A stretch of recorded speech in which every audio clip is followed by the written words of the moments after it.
taking up our needs as a county to the state. So, I thought she was your bodyguard. no. She's pretty awesome to work with. Sometimes, she says. So with that, I will turn it over to Jeremy and we'll get started with the training.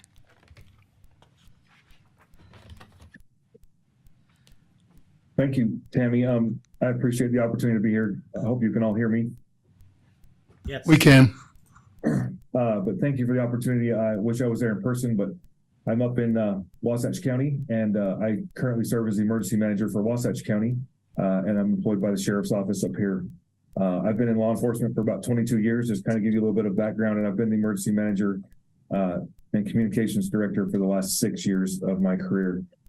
I really appreciate the opportunity to work with Tammy and Whitney that's there. I've been able to learn a lot from both of them to help me be more effective up here. Today, I represent the state of Utah as a trainer for them. And, I don't know all the answers, but we know where we can find them. And we just want to share with you some information. I try to be interactive. I'm not very interactive on the virtual side of things. I'm more interactive in person, but we'll do our best to interact and try to work together. We'll talk about some disasters and how it applies to you as senior and elected officials. But I do appreciate the state of Utah allowing me to work with you and to share with some time with you today. It means a lot to me. And if there's anything that I can do in this training or after to help you, please let me know. But can I just kind of get a feel for everybody that's in the room, just so I know who I'm talking to and put a name with a face, and then we'll get going. Jeremy? So we have quite a few in the room. Do you want me to have them come up to the podium and introduce themselves to you, or do you just want me to call them out or have them stand up? Just whatever works easiest for you. Just if you can do it really quickly, Tammy. I don't want to take a lot of time, just so I kind of know who's there. Okay. So I'm addressing the right people and making sure that and if there's any needs that they have, just to please chime in and let's, interject. Okay, so we will have Commissioner Bruce Adams, Commissioner Sylvia Stubbs, and Commissioner Jamie Harvey. Jamie's running late, so he will be joining as soon as he gets in. And then we have our county attorney, Brittany Ivins. She's online. Okay. And then we have our county clerk, Lyman Duncan, and his deputy county clerk, Laura Kimner. And then we have our sheriff, Lehigh Lacey. And we have our deputy surveyor, Jacob Regalado, and our assessor, Rick Myers. We also have our county administrator, Mac McDonald, present, and Jamie just barely joined us. And we have our treasurer, Glennis Pearson, making sure I didn't forget anybody. Okay. That's great. Thank you so much, Tammy, for that. You're welcome. So we will try to be interactive. I'm going to share my screen if that's okay. We'll begin the training. It should be all you.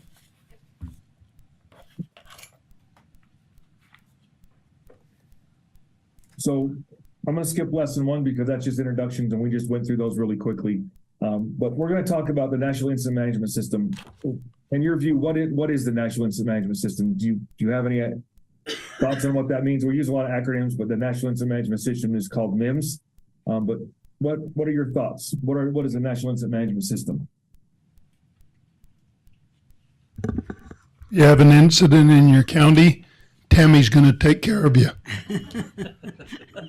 That's right. That's exactly right. Tammy will take care of you. And that's good. But, and she's the one that's tasked with knowing what National Incident Management System is. But did that move so everybody sees to explain the National Incident Management System? Yes. You see a slide with a bunch of fires, some flooding, debris and stuff on it? Got it. Okay.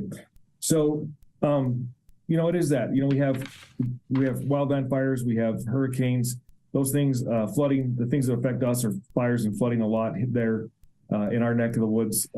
We don't see a lot of hurricanes, but debris removal, that's something that we're all dealing with right now. And I currently have a situation ongoing right now with a lot of debris removal as a result of flooding. But we're going to talk about what NIMS is, and we're going to summarize what command and coordination systems are and how they apply to us. An incident is anything. It's an occurrence either caused by human or Mother Nature. It's a phenomena that requires response or prevents actions. You've all been through these small ones, from a traffic accident to large scale fires to the pandemic that we all just dealt with in the last little bit. We'll talk about a couple of things that have happened to you, and but our job is to prevent and minimize the loss of life and damage to property. And like I said, just at 8 o'clock this morning, I had a mayor from a small town here in Wasatch County called me and said, my house is flooding, we're flooding, the river's coming over 113, which is a major thoroughfare into Midway City, and it's a state road, and the Daniels Creek is overflowing its banks. And I said, well, let's get down there and we'll start working on it. And then our job is, we started putting sandbags around a bunch of folks' homes, and then that was our number one priority. And then number two was subsequent was to get that river back in its stream, and that stuff is ongoing as we speak right here. And I'm sure you've had similar things, but that's an incident in a nutshell. And we try to deal with those things every single day. And we have our folks that deal with it, from the sheriff's office to our emergency managers, the fire departments that are in our area. If I say fire district, please excuse me. I'm just used to that word because we just have one fire district up here in Wasatch County that serves all of us. So I apologize for that. And if I use a word that you don't know, please, or something that, please let me know. But the legal basis for this whole thing is the Homeland Security Presidential Directive number 5 is the management of domestic incidents, and Presidential Directive number 8, national preparedness. These are two, you see these national frameworks, and there's some great information to understand what they are, but they're mandates that are issued by the federal government through that give us our rules, basically, of how we respond to incidents and how we can better overcome them. I'm not going to go into a lot of detail because I'm not going to get in the weeds, but these two documents are several hundred pages long. If you have some time to read them, I would. I know Tammy and Whitney in there, they both are very familiar with them as I am. But to help make sure that our counties are following these things. But the National Incident Management System is what we're going to talk about today. And then the framework we're going to talk about a little bit more. But these two directives are issued by the President of the United States as a result of significant events that have happened in our nation's history. So the National Response Frame emphasizes partnerships, and I can't emphasize how important partnerships are, as you well know, I'm sure. But you see how these work in succession. We have individuals and households, and we're all a part of those folks. We have the private sector, and we also have the non-governmental organizations. Those are kind of the foundation of the National Response Framework. And then local government's first response. That's us at the local level. You and I, in our respective roles, we're the local government. We're the first responders. We're the ones that are out there making that happen. If we need help, then that's when, as Tammy kind of alluded to in her, or not kind of, she did allude to that when she needs support, she contacts Whitney there in the room. I appreciate my state liaison. I appreciate Whitney. She's not mine, but she's a close second to ours in Wasatch County is Carly Sands. They become a close friend of ours, and we rely on them to help us get support. And I can tell you that I called mine the other day and asked for some K-rail barriers to help strengthen a stream bed, and because we didn't have any, and they worked through the process to help us do that. And so we went to that level because we needed that support at the local level. And then as a last resort, we go to the federal government through FEMA, and we do that presidential declaration. And you may have seen those, but we'll talk about a couple of them that have happened in Utah. And if you've had one, have you had any presidential declarations down there, Tammy? We have not. We tried getting one right after the Pat Creek fire. We had quite a bit of debris flow, but we did not reach the threshold on that. Okay, thank you. So it did qualify. I'm sorry, Jeremy. It did qualify as an FMAG, though. Our fire did. So you did get federal support for through the FMAG. That's awesome. Yep. And so those are great. Those tools are out there to help local governments deal with those. And so as you saw through the FMAG, and we'll talk about the Pat Creek fire here in a little bit. But we go to that federal level. When you brought that Type 2 team in, that's we're getting federal support on the wildland side. And so we'll talk about that in lesson 3, but thank you for that. The National Incident Management System is, it's basically a template, and it involves all of us, our federal, state, our tribal, our territorial, and local governments, and the private sector, along with our non-governmental folks that come in, and we all work together, and it does work. Sometimes, does it have hiccups? Yes, there's no system that's perfect, but our job is to, prepare for, respond to, prevent and recover from and mitigate effects from incidents, no matter how big or small they are.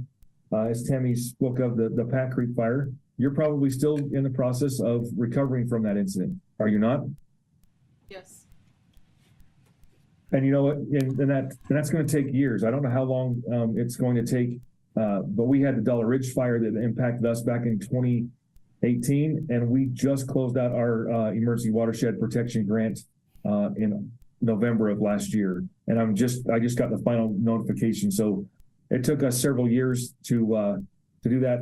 And we had subsequent flooding events and debris flows during the time we were doing our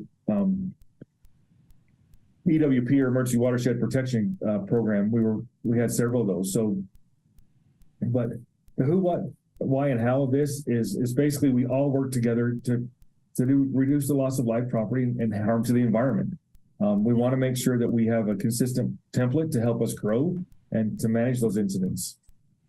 The things I'm letting you kind of read this slide here, but the things I want to talk about is the things it's not. And sometimes it's only Incident Command Systems, or ICS. It's not that. It is more than that. It's a comprehensive approach, meaning we can go anywhere in the country, and the same thing that we're doing today, we can go there. I have the privilege of being a liaison, and I'm sure that you had the liaison from the Type 2 team that attended you do some cooperator meetings during the Pat Creek fire. Did you not? Yes, we did have that.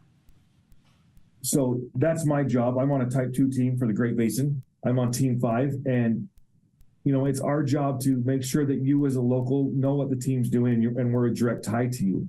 And so I appreciate that opportunity to work in those things, but it's more than that. It's not we're not NIMS is not personnel. They don't bring personnel. We bring people from other places. And it's not a static system. This program is evolving. My incident commander, one of our deputies on our team, she uses the term Semper Gumby. And I respect Gwen. She's a great lady, but she's like, we're always flexible. We never are, the thing, we think that there's a plan and then we're going to go through it, but sometimes we get thrown a curveball, or we get thrown something that we're not ready for, and we just got to deal with it. So it's bigger than that. It's not a response plan. It's an all-encompassing. It encompasses all 5 of the areas of emergency management, so that we can respond to threats, hazards, and all of our missionaries that we need to every day.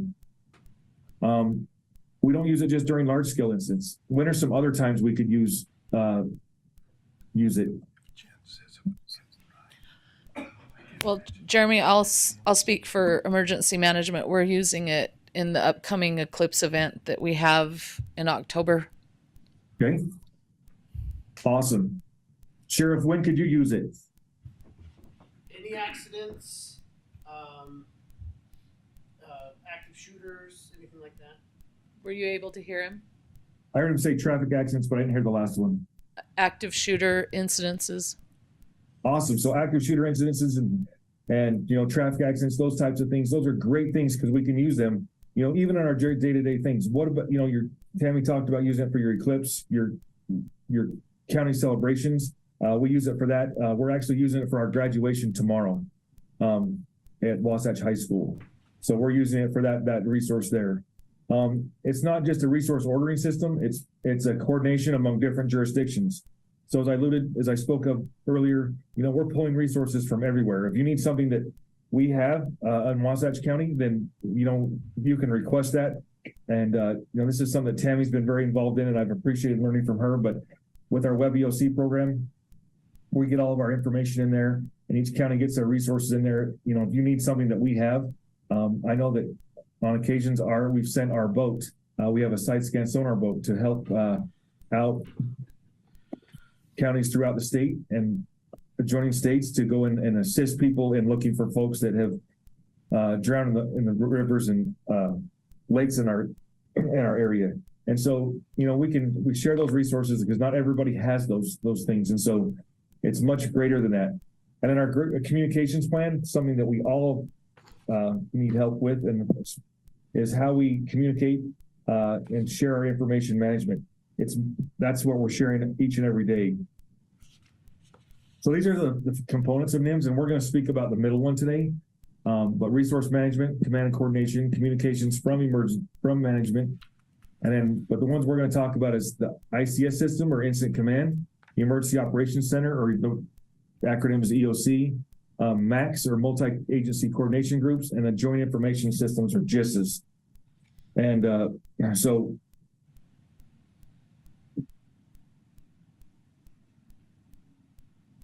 who has this explicit authority to manage all of the incidents in San Juan County? Tammy. Tammy does. All right, yeah. Tammy, you got a lot of responsibility there. She does.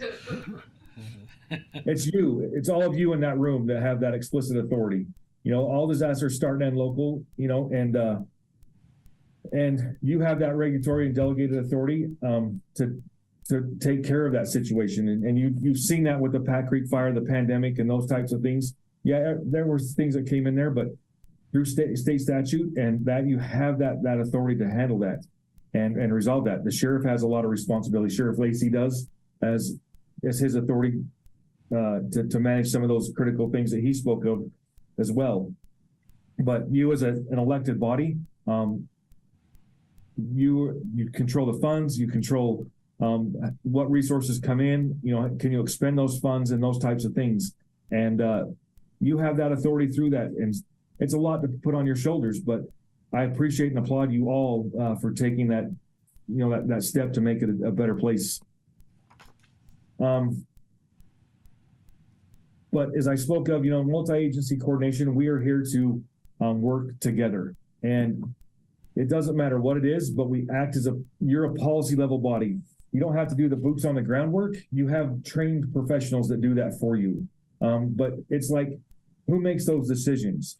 Can I order, an engineer to come and take a look at a road? That's something that I don't have that authority to ask that unless we're in a state of emergency.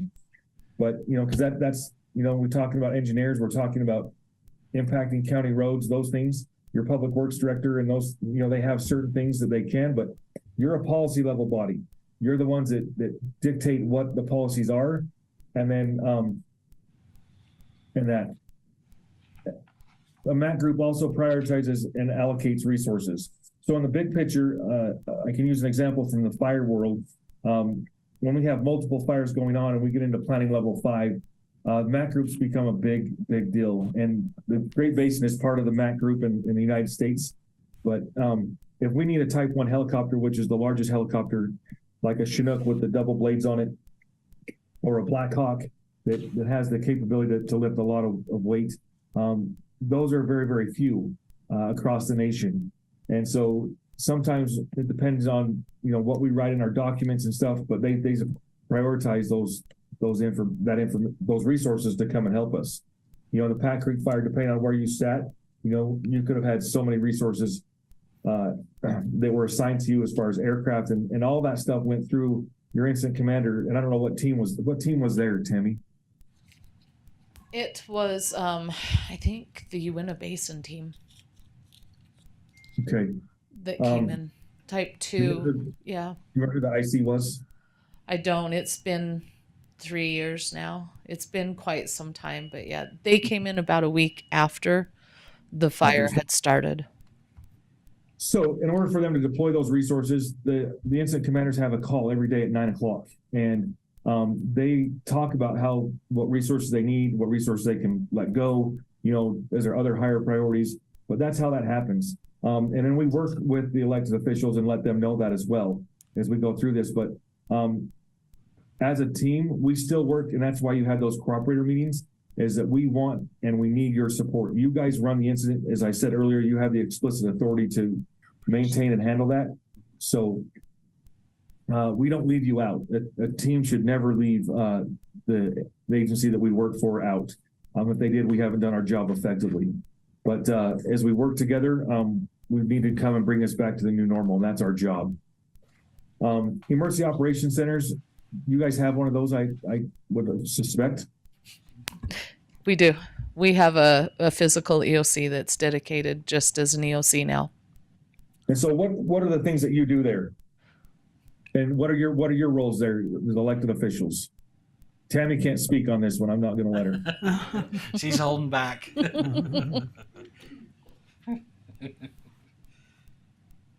But what are the things that you do there? Gather information. Okay. You gather information. What else?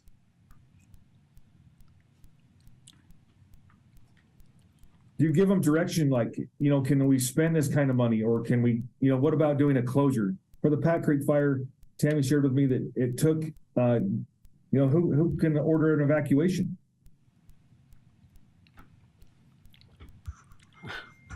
The sheriff. The sheriff does. So the sheriff has that explicit authority to order that. And so to have that happen, that's a policy level thing. I can't, as a deputy, I can call the sheriff and get permission to do that, but it has to come through his authority. And that's, as statute says, he has that authority to do that. But, whether they're virtual or we get together, they're great things to help us provide support to an incident. But our job is to provide that support through the Emergency Operations Center. The Joint Information System, you have a resident expert, I think, in the room. Whitney is amazing with this, but our job is to coordinate, their job is to coordinate interagency messaging and develop public information and plans and strategies. Whitney, is there anything you could allude to kind of tell a little bit more about the Joint Information System and how key it is to help to the success of an incident? I'm putting her on the spot. Yes, thanks, Jerry. No, I think obviously everybody wants information, right? You guys need information. The public needs information. We need to be able to coordinate that information so that everybody's speaking the same message, so that the commissioners are not telling them something different than the sheriff's office or different than the city. They need the coordinated effort of joint messaging. So that's where the GIST comes into effect. In your EOC, you have a separate room that is for policy and for communications that you can set this up. And I don't know, who is our PIO here? Just Tammy. Tammy's everything, you guys, come on. So in an event, though, we need to maybe look at that and say, hey, who's going to back Tammy up? Is Natalie good at PIO stuff? Does this commission have a PIO, some person that is appointed that would be able to get on the news or on Facebook and put out these messages? So key things that we need to be thinking of prior to in blue skies that and I've seen the Facebook messages on emergency management. I follow the sheriff's office here. Good things, because building your following in blue skies is key to having that message be heard when it's gray skies. That meet what you wanted? Perfect. Exactly. And you can see what Whitney's saying is sometimes we put a lot of, you put that, and I'm not trying to take more off Tammy's plate, but sometimes we get a lot on our plates and you can only be so many places at so many times. But, if you're the PIO, who's that backup? Who are those people that you have in those places to do that?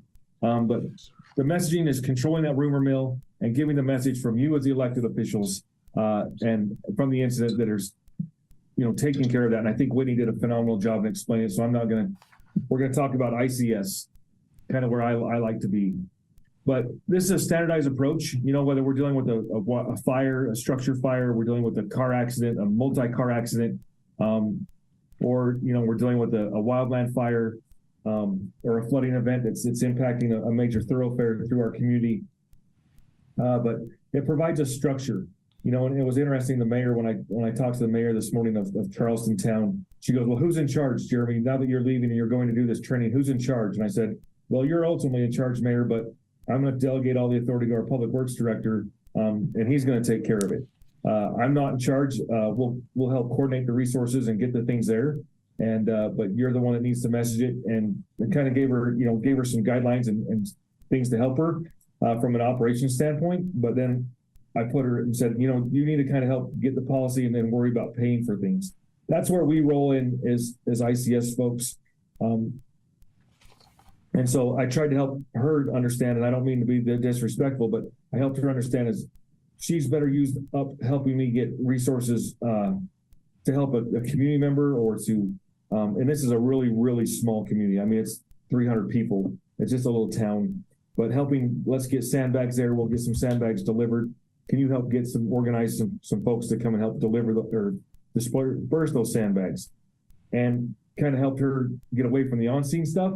And I would feed her the information as we got it to mitigate the problem. And so I helped her kind of understand that, that her role is to kind of help us get the resources and develop policies and, talk about payments and those types of things. And what we need to do is look for funding options.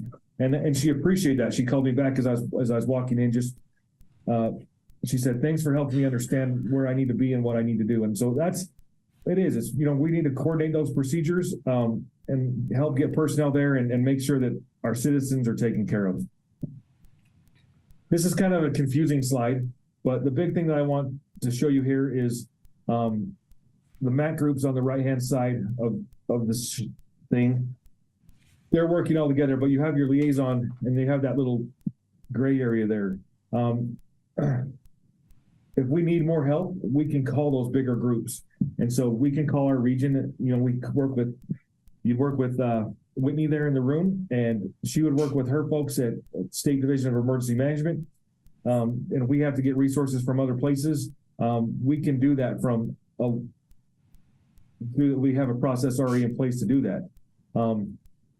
But if we're in a big situation, and these things happen on big events, you don't see these mainly on the small events, but for the elected officials training, we want you to understand that on large scale events, you look at like California, they deal with this stuff constantly in the last few years with their fires. We have fires from the northern to the southern end of California, and it's actually broken into 3 different areas for their MAC groups.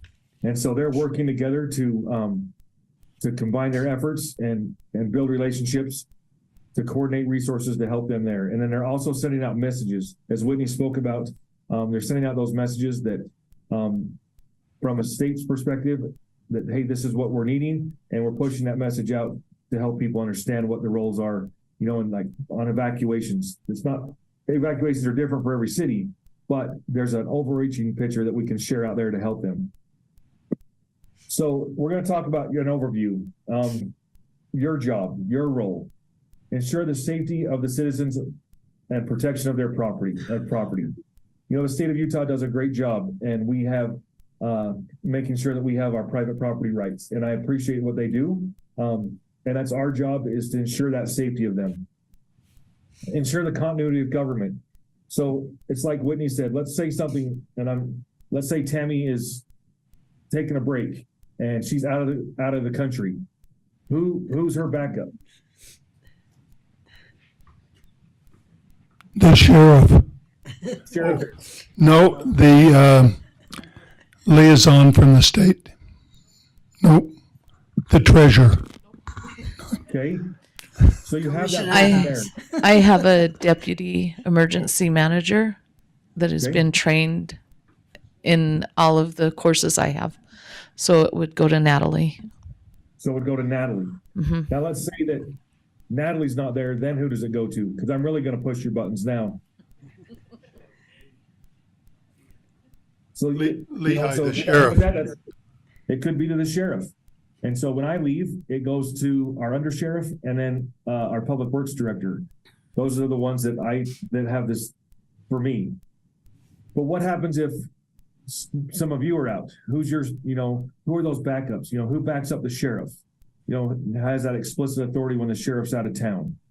I know when I leave here in a few weeks, I'm going to be out of the country, and I'm going to have access on my phone, but that's it. I won't be here to help the day-to-day operations, but having that line of the continuity of government is extremely important, and that's something that you can work on to make sure that you have that. And there is that continuity of government, and Tammy can allude into that more into your trainings, but something very important. Legal authorities, so disaster declarations. Does Brittany have that? Does she have some templates to help her with that?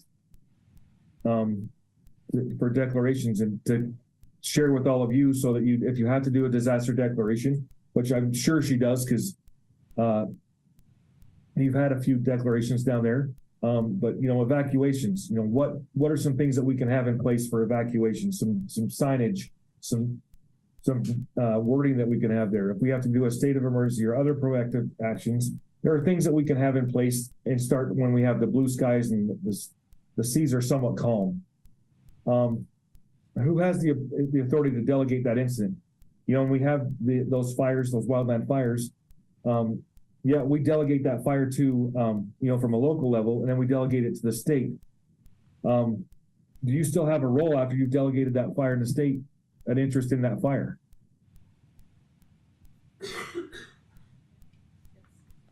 And if they bring in a type 2 or a type 1 team, you do have that, but you're delegating that authority to them, but you delegate certain things that they have, and that's through that delegation of authority. That's a big deal, and then we have to operate inside that.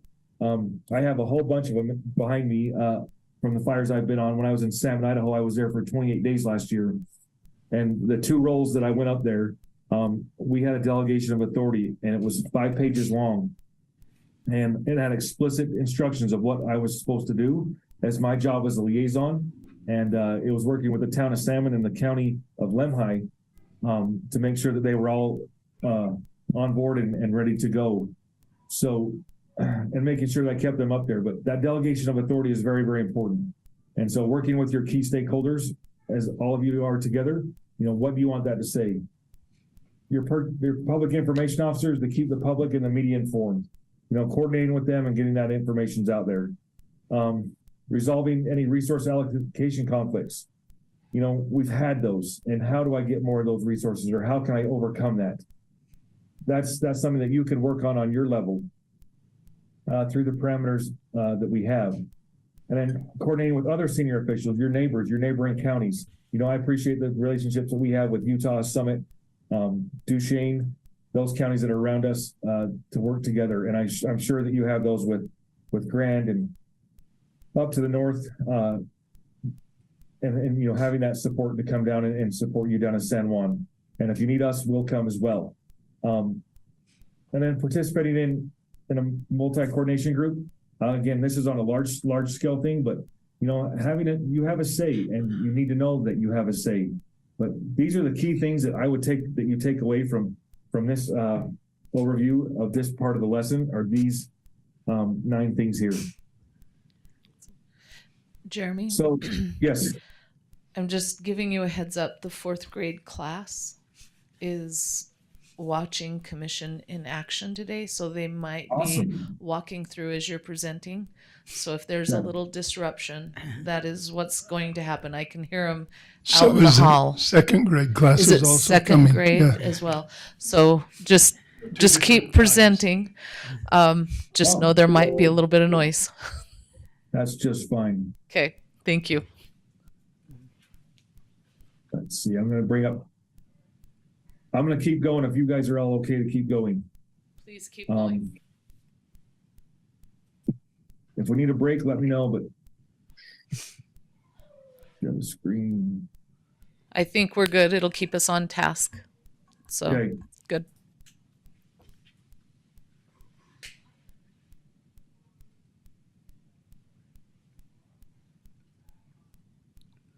Okay, you should see a thing that says enabling objectives for lesson 3. We can see it. Disable. Okay. So, and what is incident command? It is, we talked a little bit about that. And I'm not going to drop a lot into it, but our purpose in ICS is using the best practices we can. We want to use to keep the safety of our responders and others. Our responders are the key things. Without our responders, as you all know, we can't effectively do our job. And then we have tactical objectives, what we do on the operations side of things. You know, the sheriff talked about traffic accidents. He talked about active shooter things that he's training for. Your fire departments are training for things. And then we want to use our resources efficiently. If we're not using them, we need to release them and send them back to their home base to get them prepped up for the next response. And it also cuts down the cost that we're having to expend. But these are three of the big purposes. You know, the safety of responders and others, the achievement of our objectives, what we want to accomplish, and then the efficient use of our resources. These are all just some examples of some things that we can use. But manage using ICS principles or incident command principles. The ones that I would encourage you to, you know, is other planned events. This is the ones that I think have helped me in my tenure as an emergency manager, is encouraging our folks to use them as planned events. You know, we work with our school district and we have these ICS things. We do it for our rodeo. We do it for our derby. And we have an incident action plan. It's things that they hadn't done before, but they get together and they come together in a room and they start making decisions, and it goes so much faster, so much simpler. Now our graduations, everybody pretty much knows their roles, so they're kind of like second nature, but there's always changes. They changed some things this year and they made it to their incident action plan, but that criminal acts, crime scene investigations. We had a homicide up here in Heber City, and our detectives division is co-housed here at the sheriff's office with Heber City. So we have Heber City police officers that are housed right here down the hall from me, and they work together. But we use incident command principles to there. I was called in to come and do some drone flights of the overall scene, and take some drone pictures and stuff with our drone, and get some information and get that up to the incident commander, which was Lieutenant Frederickson here. And that was a job that we used. And then I got released from the incident as well. I went and asked him if I could leave once my jobs were done, and I sent him the data that he asked for. But that's just something that we've used. We've had disease outbreaks. We've done all that. We went through that. Search and rescue missions. All of our search and rescue missions in Wasatch County are done this way with ICS principles. We have a command done. We have command set up where we have an incident commander, and we have our folks out there in the field doing that. Hey, Jeremy. Jeremy? Yes. Yeah. We have just a second here. We have a class field trip. This is the second grade here in Monticello that has come to visit the commissioners. We just have a small little pin that would hand out to them as they. So the commissioners, these are elected commissioners, these three, right here, and then down at the end you have the clerk auditor, and clerk auditor's staff right there with us. And so. And like I said, and you guys are on your best behavior. It's pretty cool. Behind you is sitting the sheriff. And so. These are all future elected officials, right? Yeah.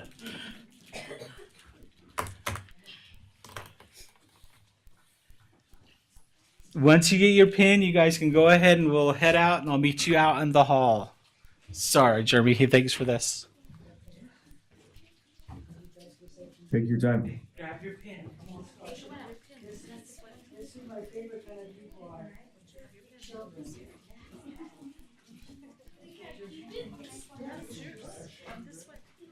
Everybody get one?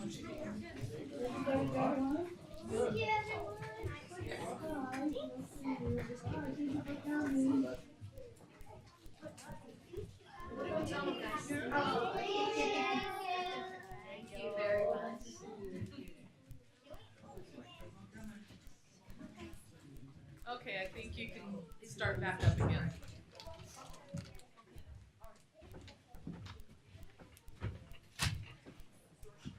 Awesome. And if we needed, that works perfect. So thank you.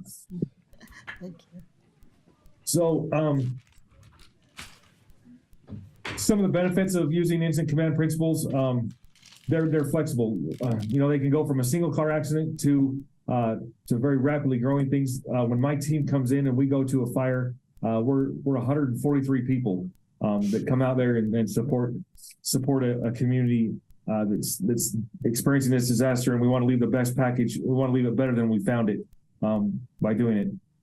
The other thing is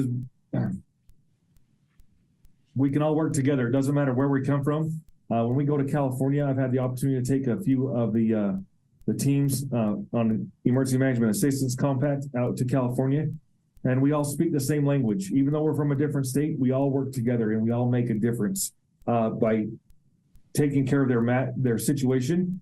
But we all understand what our roles and responsibilities are.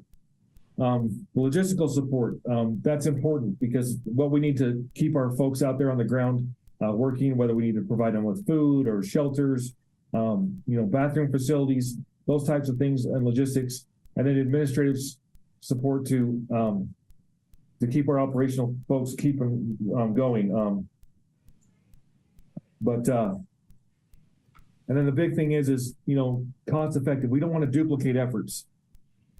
You don't need more people and we want to keep those costs down.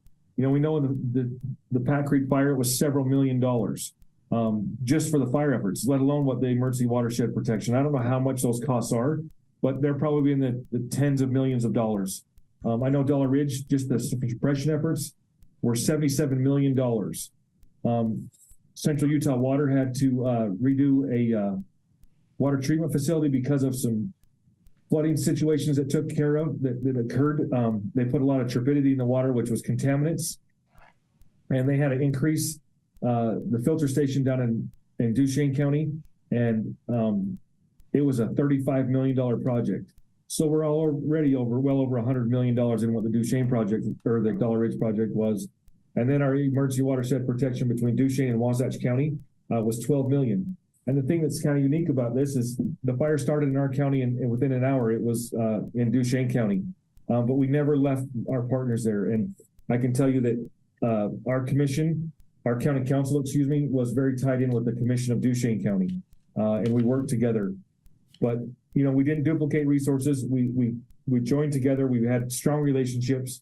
And that was great key things. The organization differs from day-to-day things. And the reason why I say it does is this bottom one, today the chief may not hold that title when they're deployed under an ICS structure. So my incident commander on our fire, his name is Trent Ingram. He's from Florida, and he works for U.S. Fish and Wildlife, and but he's assigned to the naval bases down in Florida, and he burns off all the stuff down in all the debris and stuff down at Cape Canaveral and all the Air Force bases down in Florida. They burn it all off so that they have clean areas and all the different places down there. Well, his boss works on our team. He is a very high-ranking official within the U.S. Fish and Wildlife, and he is a resource unit leader on our team. He is actually Trent's boss every day, but when we go out on a fire, he is actually Trent's the boss, and the roles shifted.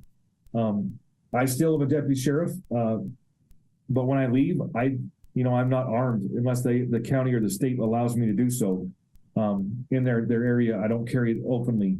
I follow the protocols and so forth, but our role is different in the ICS structure, so it depends. I hope that makes sense. Even though it's a sheriff today, Sheriff Lacey's in the room and he's a part of the team. He could be a part of, and he just becomes a part of a team. He could be the logistics section chief. He's not running it. His job is to take care of all the logistics and take care of that role. He has somebody else running that incident. They have somebody else running it. That's just a weird scenario that could happen. But like I can share with you, Brian Nielsen, he just recently retired from the state of Utah, but he was a sheriff of Sanpete County, and he was a liaison on the Type 1 team with Tony DeMasters. And he introduced me into the liaison role. But he was a sheriff of Sanpete County, but when he came to Wasatch County on the situation we had here for the Dollar Ridge fire, he was my liaison, and he was the one coordinating cooperator meetings for us so we could get that information. Even though he was a sheriff, yeah, I respected his title as a sheriff because I know him very well. But in his role as ICS, he wasn't in charge. He was actually a liaison to that team. So I hope that makes sense and how that works. This is the sticks and boxes of that. You know, you got your incident commander over here. And then you have your operations section chief. We're all supporting that person that's running the operation. That's where all of our meat and potatoes are at. That's where all of our resources go. And then planning section, they're helping us build the plans and what our plans are and how we're to support the operations section. Logistically, you know, how are we getting the resources that those folks need? If they need more fire trucks, they need more ambulances, they need more things. How do we get those information and resources to them? And then finance and admin, they're the ones that take care of the bill paying, making sure that we are following proper procurement procedures, and we're keeping track of our bills and our expenditures. You know as well as I do that in an incident, you know, we're talking thousands and upon thousands of dollars every hour. These crew up, and so, you know, and like when they bring an incident management team out, they always ask me, well, how much does it cost to make that call to get a type 2 team out? And it's about $1.2 million just for you to make that phone call. You know, and luckily the way we have things in the state will make that phone call in wildland fire situations, but that could be on a local thing. And I know in the Dollar Ridge fire, we had a similar situation where I called the county manager, because we have a 7-member council here. And I said, you know, Mr. Davis, look, we're going to need a type 2 team. And about 30 minutes later, I called him and said, scratch that. I need a type 1. We're getting that big. And he said, go ahead and order it. You know, I made a $2.5 million phone call for a type 1 team to come out and support us there. And, you know, Wasatch and Duchesne and the state of Utah all shared in those costs. But we worked in this structure right here. So we're going to talk about these 14 characteristics. I'm not going to go over them all in this slide here, but these are the things that we're going to talk about in the next few slides. So common terminology. We don't use, we try not to use 10 code out there when we're working together, because what 10 code means to me in Wasatch County definitely doesn't mean the same thing to them in California or Idaho or even New Mexico that I've learned in the last little bit. But we all have our roles, and so our organizational functions, you know, those are the same. Incident facilities are all the same name. Our resource descriptions, you know, we call them, we have patrol cars, we have fire engines. Well, there's different types of fire engines, or different type of bulldozers. And so we have a type 6 fire engine, we have a type 3 fire engine, we have type 2s, we have type 1s, you know, they all have different things. And then our position titles change, and we'll talk a little bit about them. And then when we're on the radios, we use plain text. Instead of saying I'm 1017, which means I'm en route, or I'm 1023, which means I'm arrived, or my favorite one is 1042, means I'm off duty. But we just use plain codes instead of that. We manage by objectives. This is a question I want to ask all of you. Why would we want to manage our incidents by objectives?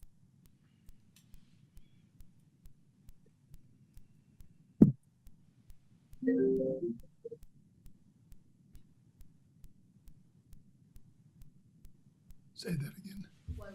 So my question is why would we want to manage our situations by objectives? I'm gonna make a guess so that everybody can be on the same page. Yeah, so we do have that, you know, but we want to manage, you know, there's certain things that we want to, you're exactly right, Commissioner. We want to manage things in a way that, okay, we need to protect life and property. That's our first objective. Everybody knows that, you know, we want to stop the fire from going across, you know, Bajo Peak. That's an objective. We set these boundaries. I'll share with you an example that I had out on the Thomas fire. We were down in Malibu, California, and there's this little teeny island that sits off of California.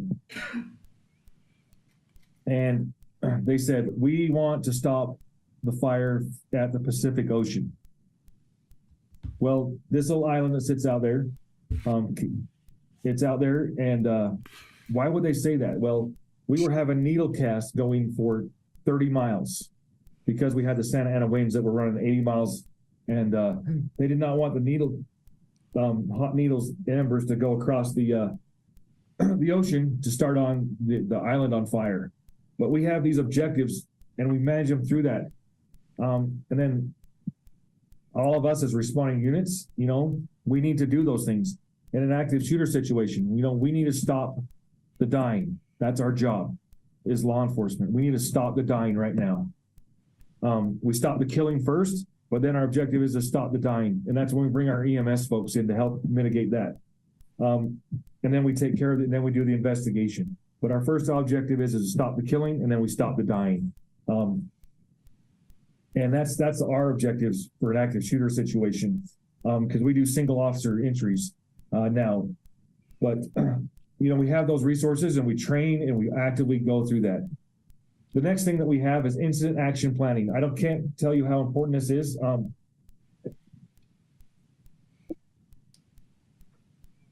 But you've all seen them. But I have several incident action plans, and I'd share them with you. But I have them right here from different things I've been to that I use as training aids. But they cover specific objectives. Those objectives are in there. They tell us what our job is. They tell us what our job is as inside of them. They have documents in there that help us, and I know it's hard to see, but we have our activities that we're supposed to be completed. And so, whether it's doing an investigation or we have certain criteria that we need, but that incident action plan spells it specifically out. For our graduation, we have key people placed in there, and their job is to man doors.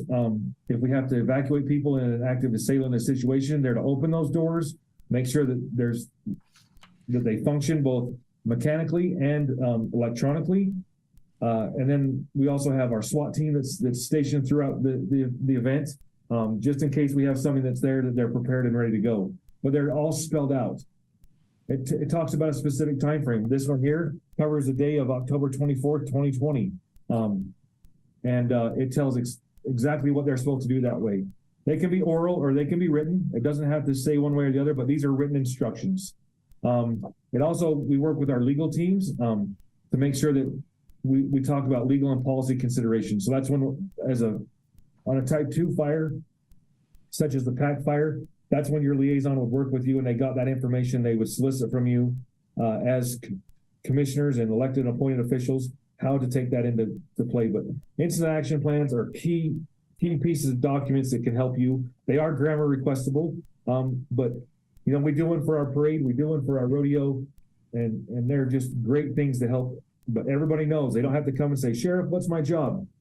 You can have it. The Sheriff Lacey can say, "You know what? It's in your IAP. Go look at it there." And it just makes it so much simpler for them to use. And you have copies of it as well. The modular organization, this is where the sticks and boxes come in, but we grow and we increase based on the size and complexity of the incident.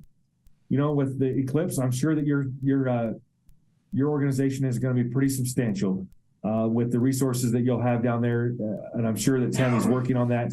But based on what you're having and the impacts of the folks that will come down there and how you're responding, you may need outside resources. I know in 2014, we had the privilege, and I use that term lightly, but we had the Rainbow family come up to our area and impacted our county with about 9,000 folks that just, they didn't have permission. They didn't follow the protocols, but we worked with them.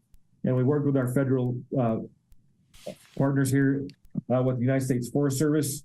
And we had resources from all over the state to come and help us. We had Emory, Duchesne, Summit, Wasatch, the Highway Patrol.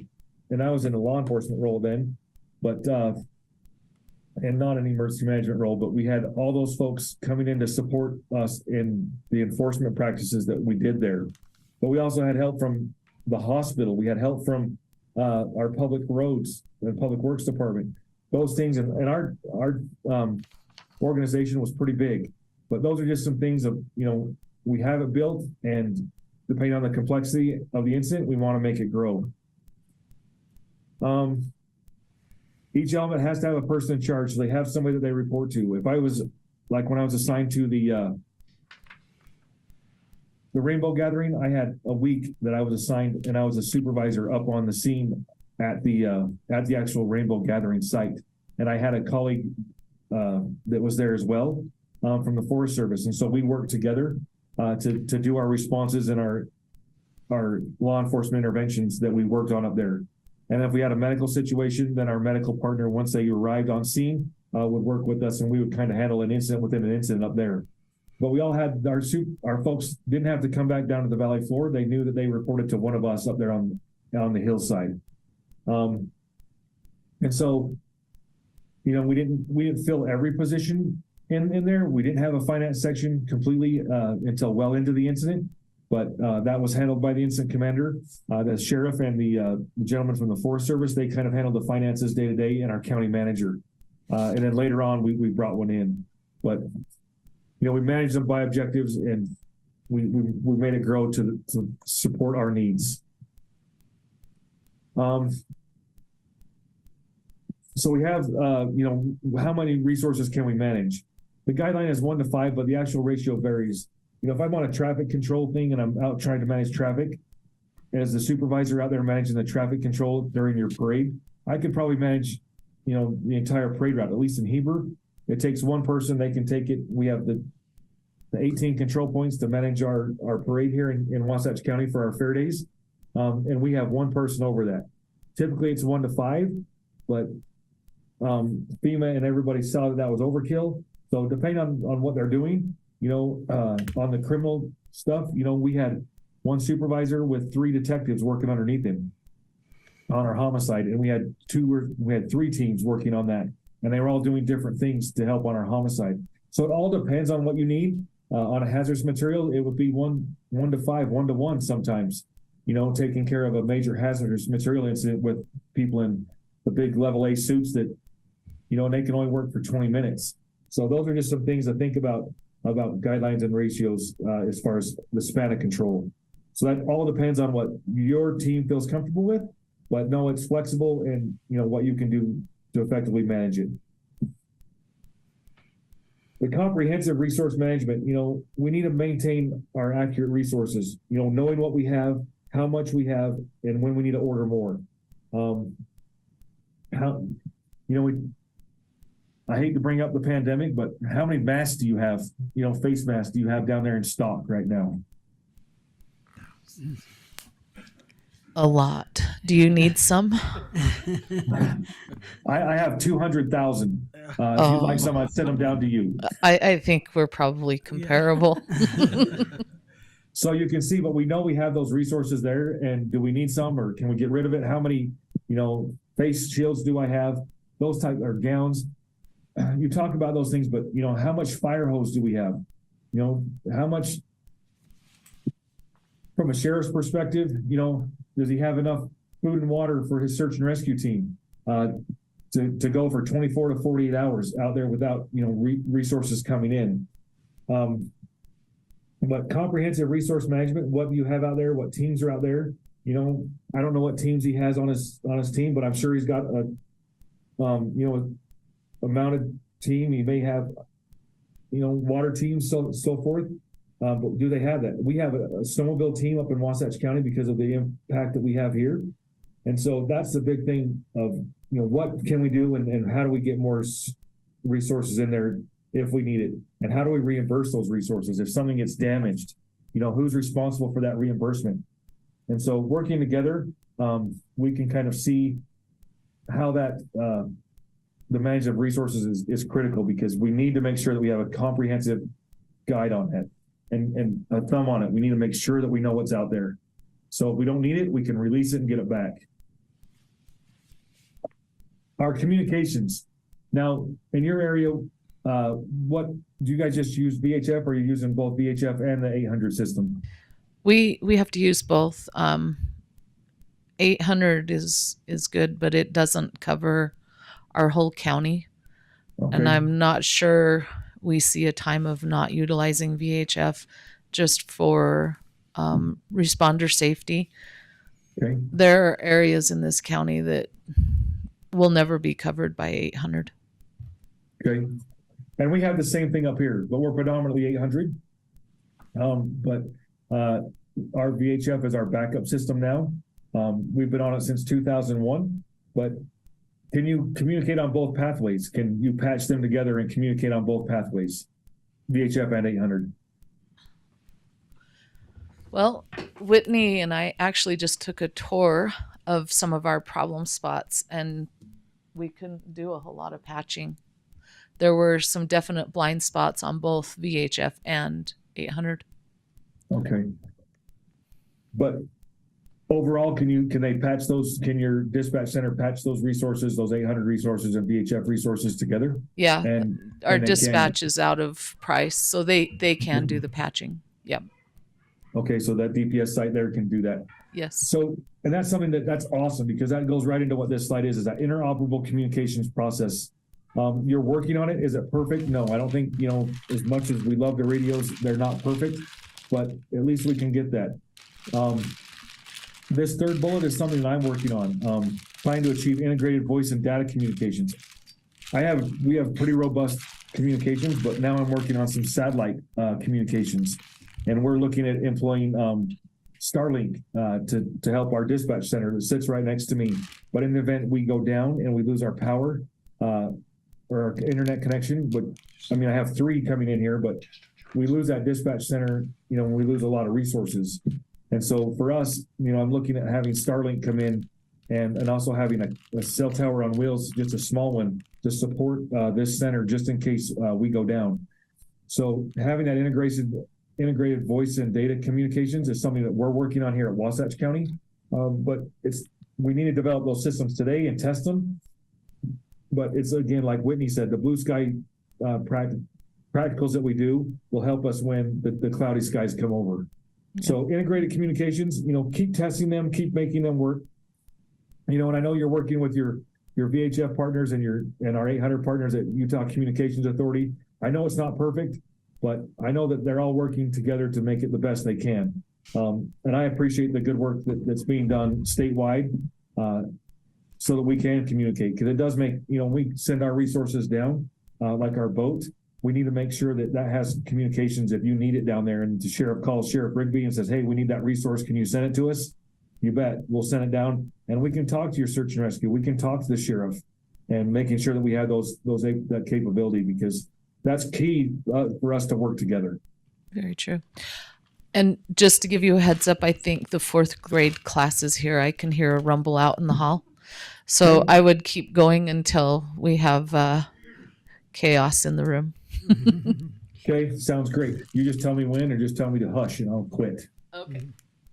The transfer of command. Now that's something that you probably saw within the Pat Creek fire, where you had the Type 2 team and then they sent it back to the locals for that. It would have went back to your fire warden or back to you. I don't know who it went to, but I'm assuming it went back to your fire warden and to your local fire responders. Is that correct? Yes, it went back. And so you established that. That's part of those 14 criteria.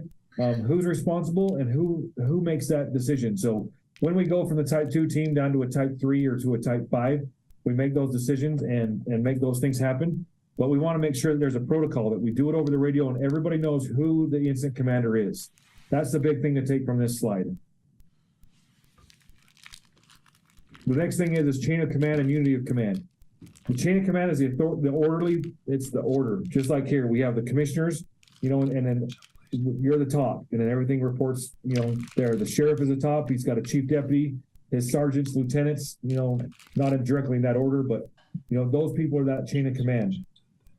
The unity of command means that every individual has a designated supervisor whom he or she reports to at the scene of the incident. So even though I report to the sheriff every day here at my job, when I went to that crime scene of that homicide, I reported to the lieutenant because he was the incident commander. And he called me in to take those videos. I reported to him. He was the one that requested. I was his. That's how that works. So I have that, and we have that chain of authority. It similar follows those boxes, but a unified command means when no one jurisdiction or agency has primary authority. You could have the sheriff, you could have the fire department working together, and they're working as a unified command. They're working together and have a strong relationship. and they manage by jointly approved objectives that they each agree on.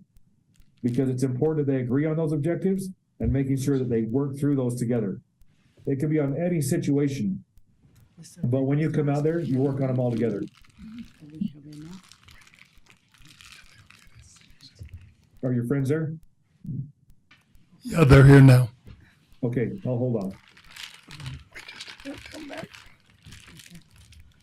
Okay, class.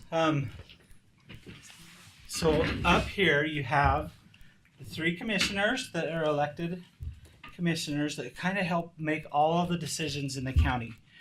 Then you have at the end the clerk auditor. He was, remember when I told you the elections and the marriages? That's what he helps oversee with the county budget as well.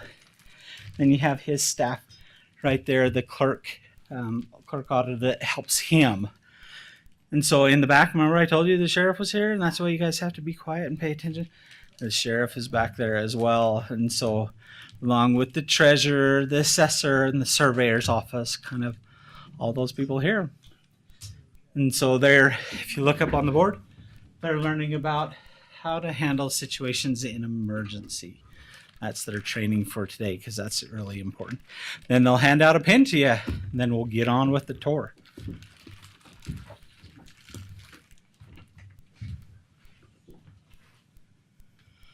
Once you receive a pin, go ahead and head out, and we'll talk in this little hallway.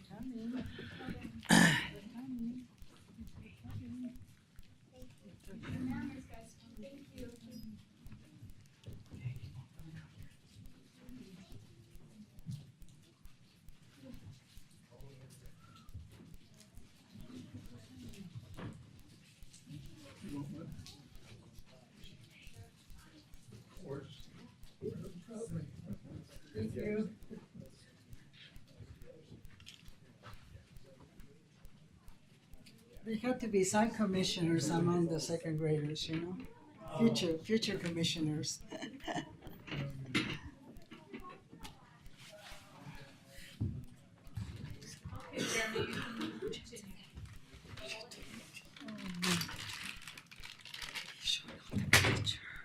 Okay, I think that's our last class for the day.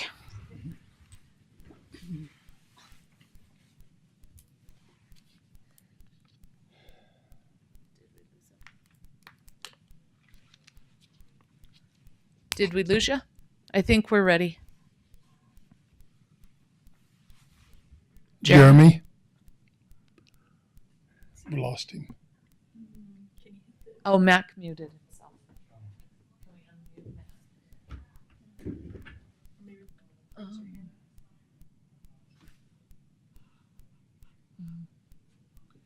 I don't know where he's muted at. Oh, right here. Can you hear us now, Jeremy? I can't. Ooh. Okay. We should be good to go.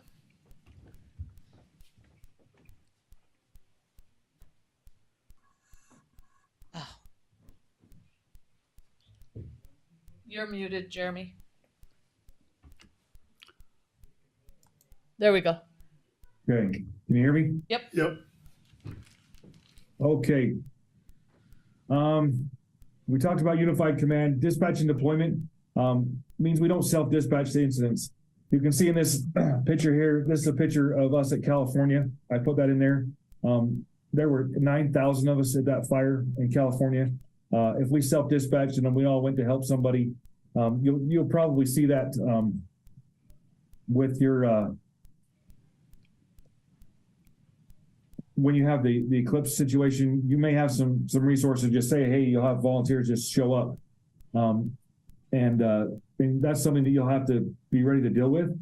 But only when they request us. You know, we wouldn't come down there unless, from the sheriff's office perspective, unless Sheriff Lacey you guys gave us a request to come down. We're not going to show up and say, hey, we're here. We got all this stuff. What do you want? That's not the way it works. We need to go through proper authorities to get that requested. You know, if the sheriff needs those resources and he needs additional law enforcement to help him with that, he's going to make that request. He can make that the neat thing about Utah is the sheriffs are all very tight with the Utah Sheriff's Association, and he can talk to his colleagues there with the other 28 counties. and say, hey, gentlemen and ladies, can you please send me some resources to come and help me at this? And we would work under his command. Or it can go through Tammy, and she can request it through the state, and they can put the request out for additional resources. But we don't dispatch ourselves down there to just show up. And then the resource management, when we control those resources, like I spoke of earlier, when we're done and you're done with that resource, you can release it and send it back. But we do not spontaneous deploy. It just makes it hard for dispatch, hard for everybody. But we need to be accountable. We need to check in and out, and we need to be tracked. Like I showed you on this document here, I'm a part of this this IAP, and I'm in here, and I don't leave until I've been either demobbed or demobilized, and or I've been excused to leave because my resource isn't needed anymore. My abilities aren't needed. So dispatch and accountability are big things. It's kind of one of my soapboxes. Facilities and locations, depending on that, when you saw the Type 2 team come in, they kind of set up like a small city, did they not? Yes. And They you probably did. thought, did they have like a yurt? Did they have yurt city set up, or were they set up in some building down there in San Juan? It was a unique situation. The fire was in San Juan, but more by the Grand County side, and so they Okay. set up at the arena in Grand County. So you you either did it virtually or traveled up there to their incident command post then. Yeah, that's correct. Okay, so that's the way it was in the Dollar Ridge fire. Very similar situation. The fire was actually started in Wasatch, but we actually did the ICP. The incident command post was actually held in Duchesne County. So, we have staging areas, we have camps, we have mass casualty triage areas, where we're treating the injured in a situation that occurs, an active assailant or something like that. If we need to do points of distribution, I'm sure that you had those for PPE during the pandemic, and or emergency shelters. Those are common terms, but we all have those things that are out there to help us. I know, like when I was in Salmon, we worked out of a Shopco building. I have yet to be in Yurt City yet and have all the yurts set up, but we took over an entire Shopco building for all of us to live in, and then we stayed and we camped in some gentleman's field about 6 miles away, and so along with the other 6,000 firefighters. So all that stuff, we have that there. You think about an active assailant and you have triage facilities, do you know where, and it's all going to change depending on those things, but how are you going to triage those folks in the event that happens, or during a parade and somebody, something happens during a parade or something that's occurred, like we've seen in other parts of the state where we've had people get hurt or even killed. How do we deal with those situations, and planning for those, and where are we going to put those areas, and how are we going to ingress and egress out of them? Just things to think about. Information intelligence management. This is something that, excuse me, but this is a part of the ICS structure that's new, but it came about during the parts of the Boston bombing that they had the whole investigation division, and that person can either report right directly to the IC, or they can be a part of the command or the general staff at the bottom. But the way we analyze each incident management organization, they talk about how they're going to analyze that. In an active shooter situation, it would go through the sheriff, and then he would disseminate that information out. And his folks there, but his law enforcement team, he'd get SBI and all those folks to come and assist him. But, he's going to make that decision. In a fire situation, your wildland fire folks are going to work through that, through their incident management organization, and they'll talk about how they gather the information, how they analyze it, and how they share and they assess it. And then we give out the most accurate and appropriate data to those who need it. You and elected officials, you're privy to some other information that sometimes the public doesn't always get. And that's just because of the nature of the beast. Sometimes we have to keep things confidential until it's time to release it at appropriate times. This is who does what. As you probably all know, and I'm not going to spend a lot of time, but the incident commander has the overall responsibility for that incident. They set the objectives. It's set by them. But most incident commanders use all the ones that I work with, we all use our stakeholders as well. You as a stakeholder. Operations section there in green, that's what we're all here for. That's why we have this. But they take the plan and they carry it out. They put the muscle behind it and they make it work. The planning section, they develop the plan and they accomplish the objectives. They make sure that we get those things done, that operations is feeding back, and they're all working together. They're not working independently, they're working collectively. Logistics, they're providing the resources that the operations needs to get it done. And our finance folks are, like I said, they're taking care of our costs and overall the fiscal guidance. You know, when I was at the Dixie fire in California, the largest fire in California's history, we were spending $8 million a day at that fire. And every 5 days, we would have to go back to the stakeholders, the Forest Service, and the locals and reassess how much money, but we were spending on average of $8 million a day in the thick of that fire. Incident command. Who is the incident commander? It is the most qualified person at the scene, is designated as the incident commander. That could be the first responding unit on scene, or it could be somebody that has that knowledge.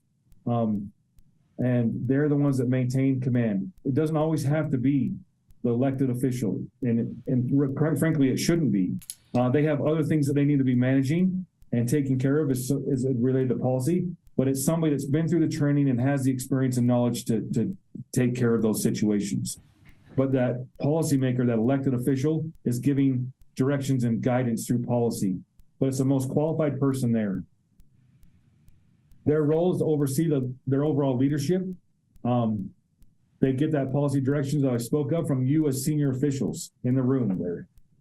They establish the objectives based on the direction that you have given them, and they direct that incident action plan. They develop how to build this through the planning section. They ensure incident safety. They have a safety officer that's there to help them, but they make sure that their responders are out there staying safe.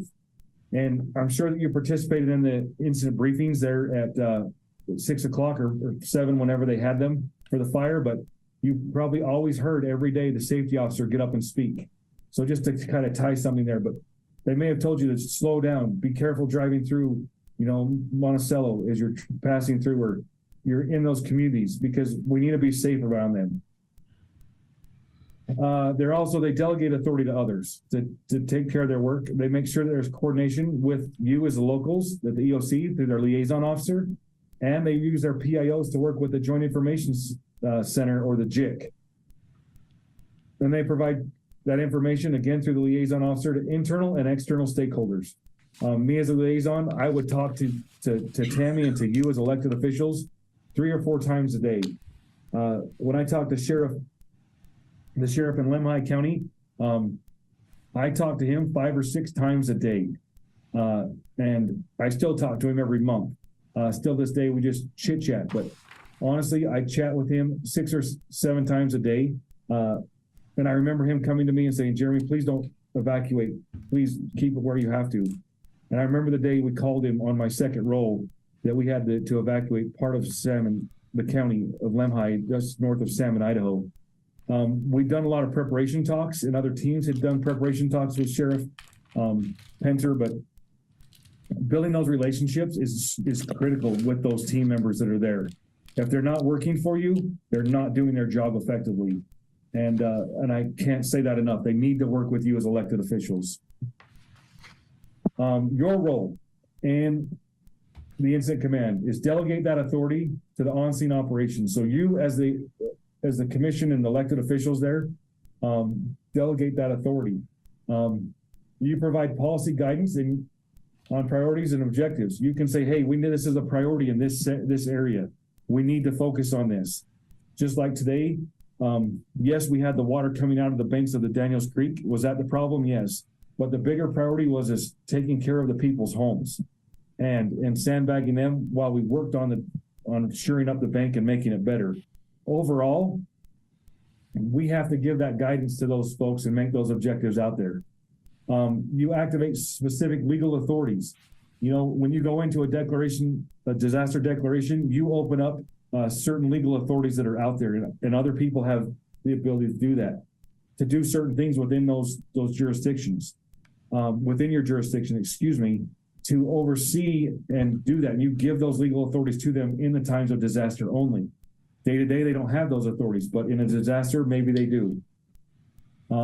Like for me in a disaster, you know, I can spend a lot more money in a disaster, and I get that approval than I do day-to-day operations. I don't have to go get approval to spend $10,000. I can make that decision.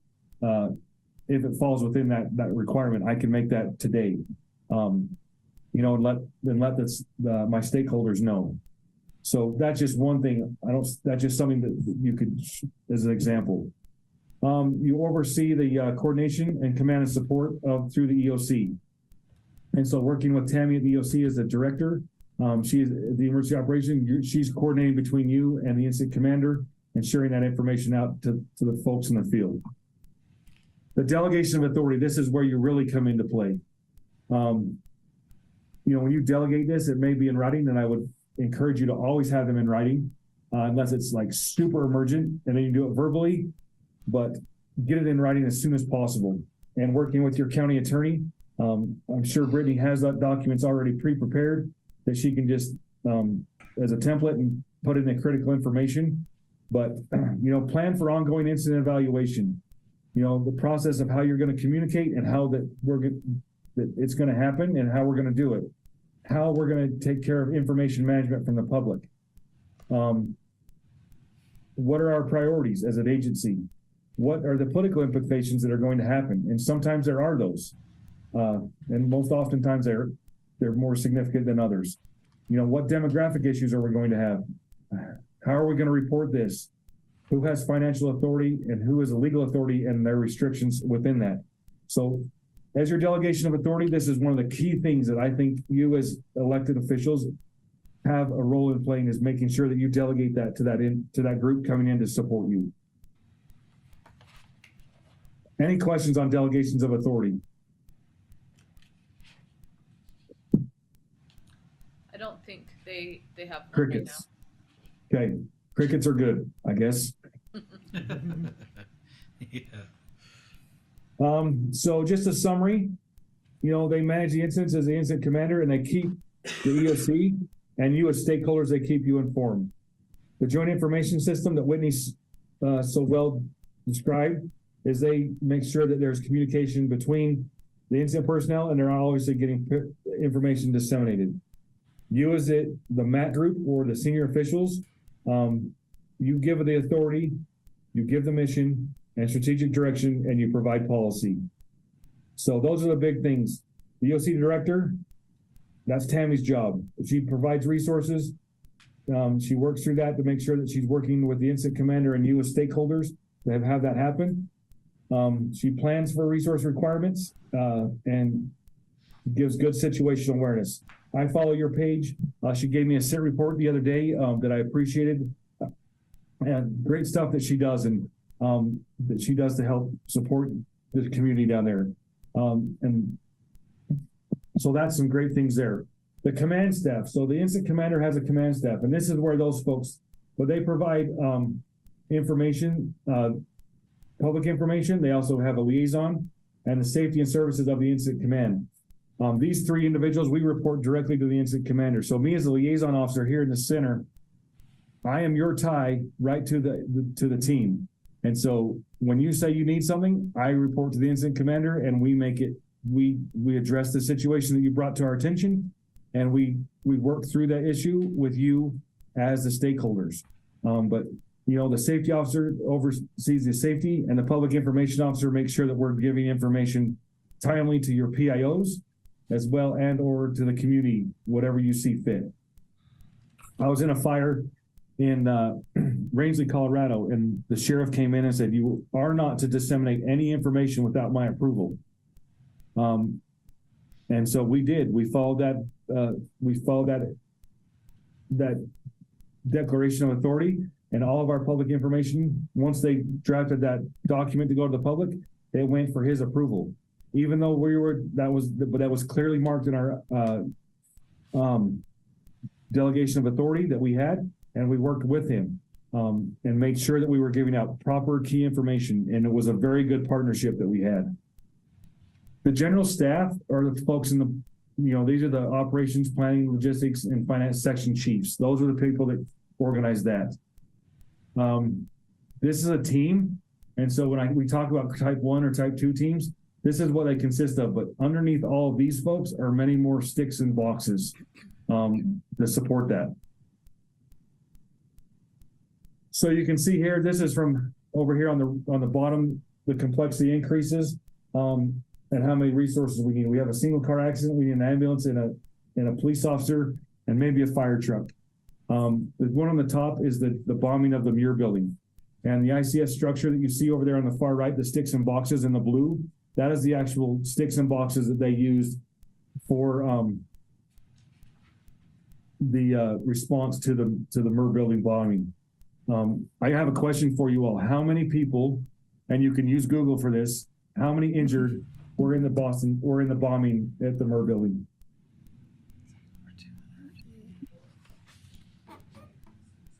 Boston. How many injured? 200. I don't have my phone with me, so you're going to have to Google it. Is it the Boston one? 1,000. So wasn't it over 200 that were injured in the Boston? I said 300. I don't know. So I'm hearing 1,000, 200, 300. Okay. We're still Googling. We're Are still you Googling? Mac is Googling. Injured and killed. You can do, What did you find? 200? It was at the finishing 64. line, wasn't it? So 264. 264. Boston Marathon. That's the Boston Marathon. Boston Marathon. So we'll just use that one then. So the Okay. Boston Marathon, there were 264 injured. How overwhelming is that for Boston?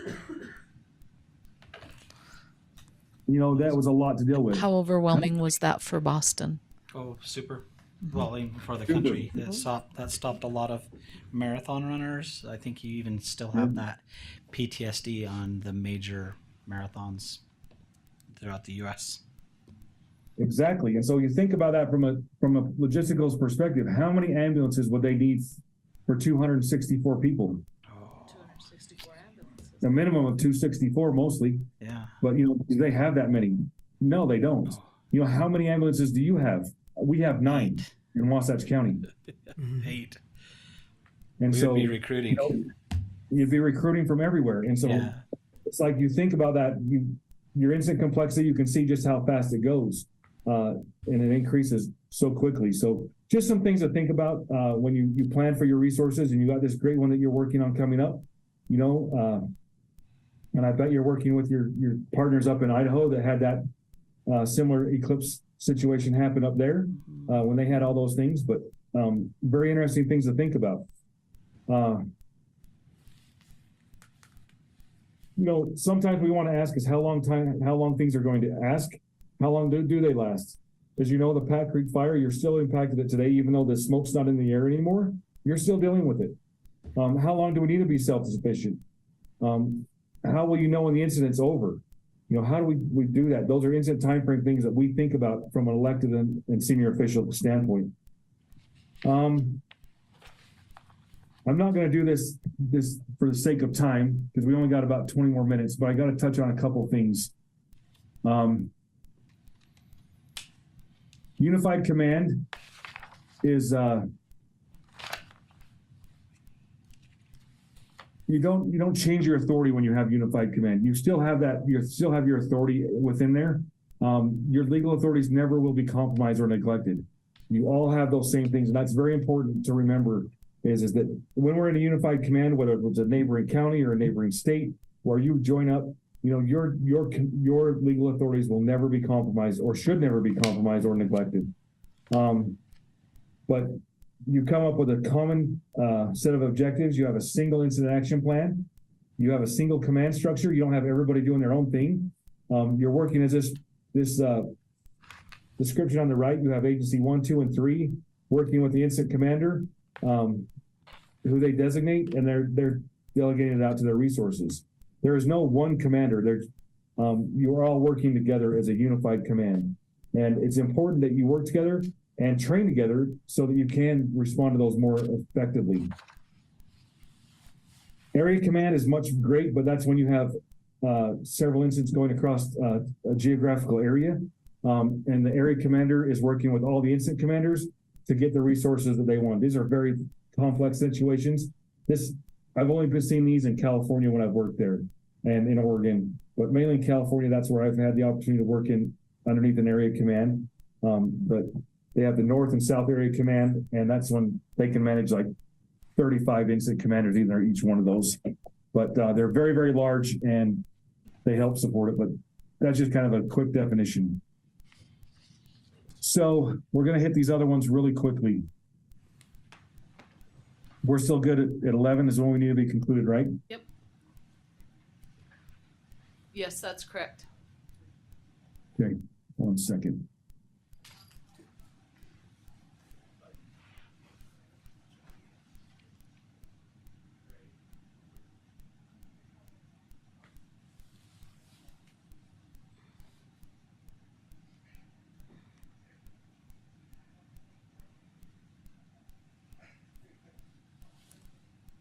So emergency operations centers, you know that, I'm not going to get into it very much, but you have your local, state, there's region 1, this is FEMA region 8, would be over here in the multi-state region, and then you have the federal, which is the main FEMA one. But this, you know, we work together, our emergency operations, they contact state operations. You have Whitney in the room. She works at the state operations center. I'm sure she's been there several times during this flooding situations that have been there, because I know there have been several meetings that have been held there. And then obviously, you as a policy group up here at the local level, you know, you can work with the governor's office and,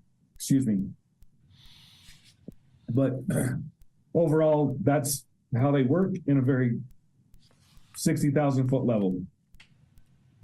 But your job is and you probably do this very, very well, so I'm just going to go over the high points. But you coordinate plans to support incident command. And if need be, you can provide policy, direction, and or coordination if need be, but that's your overall function. There are three models of ICS. Which one do you use, Tammy? Do you use department, incident, or ICS? We kind of have a hybrid.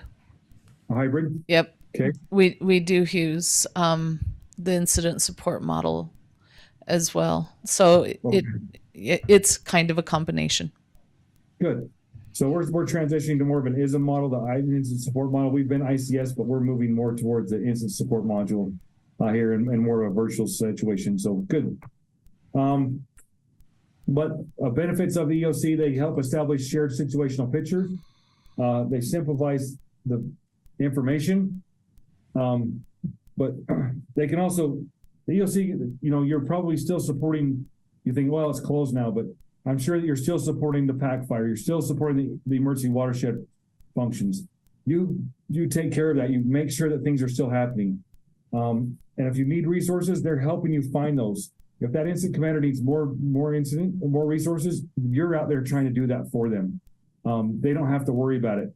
You know, if I need more bulldozers, you know, we have 2. If I need 5 or 6 more, I can reach out to other people, working with the state or whatever it may be, or my neighboring agencies. I can reach out to those, but that's from an EOC standpoint. I can task somebody with that and logistics and plans to work on that. As a senior official, you authorize additional fiscal resources. You're the ones that allow you have access to all those financial things, and so you're the one that can say, yeah, we can expend these funds, we can do this. You know, you can provide operational guidance, meaning, hey, these are what we're dealing with from an operational standpoint, but we can get more. As far as complex incidents, you're looking at it from above, making sure that everything that those incidents need they're getting that support either fiscally or materially. They're getting the things they need, but obviously you're giving that policy guidance to them, working together. Again, delegating appropriate authority to the EOC director. So you delegate that authority to Tammy as the EOC director. You ensure that she has policies for the EOC and what her reporting requirements are. And then you as senior officials, you want to make sure that you're making to get decisions together as groups and how the process of that is and how to deal with any financial issues. And like I say, we have different things, but you want to set those things. And then you also want to define what are your strategic priorities. That's critical for you to do because we don't, as a team coming in, I don't know what goes on in San Juan County. I don't know the day-to-day operations, but I know that I would be remiss or making a huge mistake if I did not work with you and we did not talk to you about what those situations were that caused that. I can tell you that from the salmon fire, the first thing I walked in was when I walked into the Incident Command Center, the first thing I walked into and I saw was how many people were killed in the Salmon Chalice National Forest on active fire incidents. It was astounding for me, and it's that picture is still ingrained in my head. Each year, how many firefighters were killed? We lost 3 while we were on the Moose Fire this year, 2 helicopter pilots and another firefighter. So, and we added to that terrible number. But listening to Chuck, I made sure that I paid critical attention to what he said as a Forest Service representative, and I listened to what he said and what Sheriff Pinter said. Those are key things for us to do. And what those priorities were that they set became our priorities, and we would be making huge mistakes if we didn't do that. So you as that are important. So that's number 4. Let's go to number 5.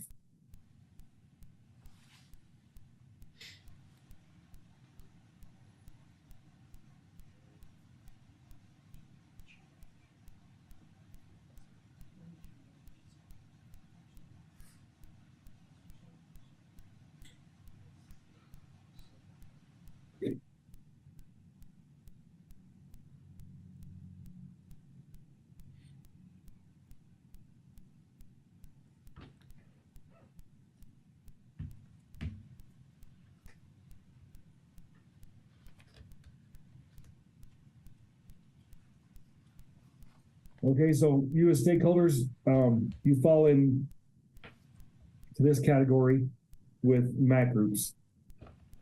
And so, again, I've talked about this enough, but I'm not, a MAC group is comprised of senior officials, elected officials, public safety officials, and high-level subject matter experts. Those are the folks that a MAC, the policy group is often made of. Similar to flooding, you would have the weather service there as a high-level subject matter expert. Your senior public safety officials, your fire chiefs, your sheriff, your police chiefs, and you as elected officials in your towns are all part of that MAC group or that group, that policy group. And you are the ones that enable that decision-making to happen. Again, your roles in a MAC group are to identify priorities. What are your priorities? Give that guidance to the EOC. This is kind of redundant. If there's a scarce resource allocation, how can we resolve that? How do we get those resources to us? If we need more Type 1 helicopters, then how do we get that resource to us? And what can we do to get it there? In following the chains of command and legal authorities. We delegate the command to the incident commander, and we also delegate appropriate authority to the EOC and to the Joint Information Center to share that information with the public and internally. You issue policy statements to guide the Emergency Operations Center, and you determine those requirements and how they're to report to you as a senior official group. And that's just something that you come up with and how you make those things work. But your priorities should be, to save lives, to protect property and the environment, stabilize it, restore essential utilities, things that you think about, making sure that those are functioning and working together, and that you're coordinating among your colleagues and stakeholder groups with your cities and towns as well. So your priorities should fall in those categories. As far as the Joint Information System, it follows those similar things that we spoke of in the last lesson, but we disseminate that information out in a joint manner together. from your emergency operations center, they work with their joint information center as well. And they're working together and they share it through their PIO or their senior official through you folks. That's your spokesperson. And it goes through either both. But as you're working from a unified command, it's all of you together working as a unit, and we have one spokesperson. And, you know, what happens behind that closed door is, you know, we may not always agree, but when we walk out, we have the same mindset that we're agreeing and we're going to move forward. We may have differences of opinion behind the door, but when we walk out, we walk out with one unified message to share to the public. To manage the public information, your PIOs are going to be tasked with a lot, monitoring those things, but they're getting that information out. They're getting the key communication out, whether it's for evacuations or what the status of the situation is, but they're getting that out there. Whether it's emergent or it's crisis communications, they're responsible for getting that out there and maintaining all of those things. So, and then you as senior officials are making sure that that stuff is done and supporting them with, you know, if they need additional PIOs to come and help them or what, that you're getting those resources, you know, you're allowing those resources to come in and help them augment their responsibilities. NIMS isn't a facility, it's all of us in our different spots, but you know, the command and coordination is from our dispatch center, you know, you have it up in Price, to your local fire center for your wildland fire coordination, to on-scene command, the stuff that's going on in your emergency operations centers, and then your groups that are working to support all of them. You're all working together. And that's, so I like this slide for that thing, is we're all working together for the common goal. I'm going to jump this one because I already spoke about this one. Again, what's your role? And that is, and here is delegating that authority, coordinating with the PIO to keep the media and the public informed. And then if you need help from the state agencies, working through Whitney and through the EOC to get those things, and then helping resolve any resource allocation conflicts that you may have. And then coordinating with your senior officials in your neighboring communities, because you know them best. You have your interlocal meetings, and you know, working together, you can help solve a lot of problems. Let's see, we got one more that we're gonna do here really quick.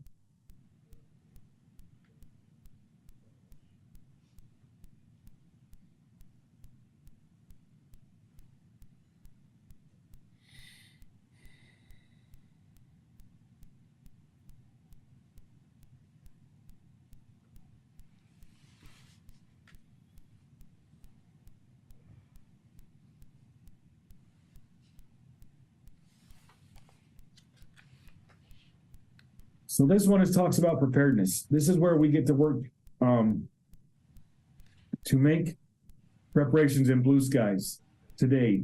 But we work with our community. We understand what our core capabilities are within the National Incident Management System. We see what we're capable of. We are constantly reviewing and updating our plans. We identify and see what our risks are, and you guys are seeing that in your community every day. How things are changing and evolving, more people coming in, how that's impacting us, those types of situations, you know, summer versus spring versus fall, those things all impact us in different ways. But once we write the plan and we get it done, are we just done with it? No. You know, we've got to, does it align with, do we need to change it? We've grown since I've taken this by 15,000 people in Wasatch County, and almost up to 20,000 people in this short time that I've been here as a deputy sheriff. And, we're growing very, very rapidly, and I'm sure you're experiencing growth as well. But, are we including all those things in our plan, and are we updating it to make sure that we're current with our needs? Do we have the most up-to-date information for our personnel and for our areas out there, and are we working with our emergency management professionals to help them grow? Does it cover all the hazards, and is there something that we can add that we found because of a situation that's happened to cover that? you may have thought of some things, but inventory, and that's something that we've worked on, is making sure that we have an inventory and a way to track our resources when they're here and when they're not. That's something that we're working on. Managing volunteers. You're going to, you have those searches that go on, and I had the opportunity to go work with Summit County on a search for Garrett Bardsley. This young man has never been found to date, but his dad, Garrett's father, has the Bardsley Foundation. They've coordinated efforts to come out and help manage volunteers, and help manage volunteer searchers. Because we as search and rescue professionals, we don't have the ability to manage all those. So he has organized a group that comes out and helps manage that. We had a search earlier this year where we called Mr. Bardsley up and asked him to come up and help us searching for a suicidal male. And we had all of our resources. We had helicopters from the National Guard, DPS. It had been several days since we'd seen this. Unfortunately, they were so helpful in helping search for that. And they were actually the people that helped find the victim who had unfortunately passed away. But excuse me, I got some in my throat. But managing volunteers, do you have a plan for that? Do you have something that can help you? And that's something that we had done. We'd set up before that. We'd made connection with Mr. Bardsley. We'd had training with him. We knew what he needed and from us and what we needed from him, and we worked together. Do you have ways to demobilize or for recalling resources? Just a few minutes ago, the mayor of that town I was telling you about today, she needed to recall some more resources. And so does she have a plan for that? But we're all working together to establish those plans. And this is just a way to help you look at that. Are your protocols and procedures in place? If we need to do a delegation of authority in a rapid manner, do we have that set up? Are we communicating with our partners all around us? Do we have a communication pathways, whether it's cell phone or with our radios, our VHF radios? Can we all communicate? And I had the opportunity to work with Tanner Patterson last Thursday about this last one, about maintaining and replacing your emergency communication budgets. We were talking about this very thing. And it was an interesting conversation, something that I took back to my stakeholders in a meeting that I shared with them yesterday. A budget for maintaining and replacing our communication system. Do we have that? And I can say, yes, we do. If our communication system went down, or we had people lose a radio, today I have 8 law enforcement radios that are ready to go on our 800 system right now. I have 8. And why I chose the number 8, I don't know. But I have 8 fire service radios. I have 8 corrections radios. And I have 20 VHF radios that we can deploy in just a matter of seconds that are all ready to go for replacing that. And we have a budget to replace it. I don't have to go and order a new radio. I have a radio. If I lose mine or somebody goes down or we have somebody that we need to bring in, I have at least 8 radios that I can get pushed out there. Yes, there are stuff, UCA has stuff as a cache, but I have a small cache myself. And it's nice that we have that. So, do you have that in your thing? Because I know radios are expensive. And, when you're spending $3,000 to $4,000 for radios, they're extremely expensive, and to have a cache is expensive. Are you training? Does everybody have their experience that they need and the experiences they do and the proper credentials that you've set for them? You guys are doing great work down there. And I have to say, from seeing what Tammy does and what she shares with us in our things, you guys are doing great things. And I have to applaud her for her great work and you as the officials there for supporting that and making sure that goes through, But I have a question. So when was the last time you guys had a tabletop exercise? You can't answer, Tammy. I won't. I'm looking at all of them. Well, 2 of the commissioners are new. Well, we have several newly elected officials that have never participated in it yet. This was our first stop, get everybody NIMS trained, and then have this training and then proceed from there. Good, but you've had them, right? You've all participated. Some of you participated in one. Yes. I would encourage you to participate in it, whether you're going to oversee it or but I would encourage you to do so. But our job is to continually improve. In the last few minutes, we critique ourselves. We can always do better. We're not out to beat somebody down. We make mistakes, but that's where we make them, is in the training portion of it, so that when the real things come on, that we don't make those big mistakes. We've had it, and we put those corrective actions in place to help us, or we find funding to support those gaps that we found. There's a lot of training out there that can be done. I'm gonna let Tammy talk to you about that in a nutshell, but I've gone 5 minutes over. I apologize for that, but I want to tell you thank you all for your time today to let me be a part of your commission work meeting. I hope that you got something beneficial out of this. I'll report back to the state that we went through the slides that we have. But I do appreciate you allowing me to be a part of your council meeting today, and thank you very much. Thank you. Jeremy, thank you for presenting. I know it's a lot to chew through in 2 hours, and I appreciate your time and willingness to do it. You did a great job. Thanks. If you have any feedback on how we can, please, to be better, or I can be better, please share that with Tammy. I want to improve as well. Again, as just as I share with you, I want to be better and do the best thing. From a virtual standpoint, I hate them. Yeah. I wish I was down there hanging out with you all in person and shaking your hand, but I hope I have the opportunity to do that sometime in the future. But, please give any feedback to us. We would really appreciate it. Good or bad, I'm happy to take it all. Thank you. Good luck with your flooding up there. That's major concern, major issue. Yeah, and you as well. If there's anything we can do to support you from Wasatch, please don't hesitate to reach out. We'd be happy to be there. So thank you. Appreciate that. Vice Hope you have a versa. great day. Have a good Thanks, one. Jeremy. Have a good one. See ya. Okay, all those officials who were able to complete the training, you get a pin this morning, so. Do we have enough?